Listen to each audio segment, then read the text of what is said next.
Hello বন্ধুরা, তোমরা কি আমার মতো এঁচোড় চিংড়ি রান্না করো? দেখো, তার জন্য আমি এঁচোড়টাকে ছোটো ছোটো করে কেটে পরিষ্কার করে ধুয়ে নেবো। নেওয়ার পরে কড়াইতে আমি নুন দিয়ে এঁচোড়টাকে সেদ্ধ করে নামিয়ে নিয়েছি।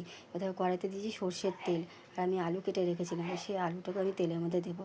দেওয়ার পরে দিলাম নুন, এদিকে দিলাম হলুদের গুঁড়ো, দিয়ে আলুটাকে একটু ভালো করে ভেজে নিতে হবে, লাল লাল করে। তো ভেজে নেওয়ার পর দেখো আমি বাটির মধ্যে আলুটা তুলে নিয়েছি। এবার দেখো, তুলে নেওয়ার পর দেখো আগে থেকে আমি চিংড়ি মাছের নুন হলুদ মাখিয়ে রেখেছিলাম, সেই চিংড়ি মাছটা আমি তেলের মধ্যে দিয়ে দেবো। তারপর চিংড়ি মাছটা দেখো আমি তুলে নিয়েছি। এবার কড়ার মধ্যে দিলাম একটু সর্ষের তেল, দিলাম দুটো তেজপাতা, একটা শুকনো লঙ্কা, দিলাম গোটা জিরে, পেঁয়াজ কুচি, এদিকে টমেটো কুচি। দেওয়ার পরে দেখো এদিকে দিলাম নুন, এদিকে দিলাম তোমার মিক্সচার, আমি আগে থেকে আদা রসুন কাঁচা লঙ্কা পেস্ট করে রেখেছিলাম সেটাও দিয়েছি। এদিকে দিলাম হলুদের গুঁড়ো, এদিকে দিলাম জিরের গুঁড়ো, এদিকে দিলাম লঙ্কার গুঁড়ো, এদিকে দিলাম চিনি।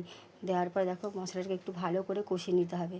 তো কষিয়ে নেওয়ার পরে দেখো আমি আলুগুলো দিয়ে দিয়েছি। আলুগুলো দেওয়ার পরে দেখো ভালো করে একটু কষিয়ে নেওয়ার পরে এবারে যে সেদ্ধ করা রাখা এঁচোড়টা, সেই এঁচোড়টা আমি দিয়ে দিয়েছি।